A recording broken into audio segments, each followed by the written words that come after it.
What's up guys, Shelby Jones coming at y'all from Jonesn4CrossFit. So we're gonna be showing y'all how to go through some weighted step ups today. That's what Crystal's supposed to be doing back there. Oh, what she's doing.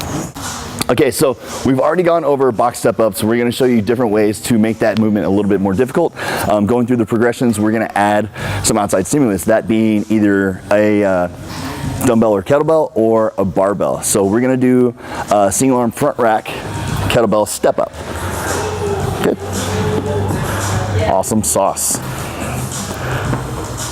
Okay, so with this, we're actually having to keep more of an upright torso, keeping ourselves from leaning forward. If we lean forward, the weight from the kettlebell is going to want to pull us forward, right? So we have to train ourselves to keep an upright torso. We're also working the shoulder and the shoulder position whenever we're going through that squat also. And bracing for this one, if you don't want to collapse, that's going to put pressure on your lungs. You have to keep that core and your back tight and braced to be able to go through that movement, especially if you're doing high reps. What's up guys, thanks for watching Technique Tuesday. If you like what you saw, hit the subscribe button below. I'm ready. What am I talking? You were talking to that one. All right.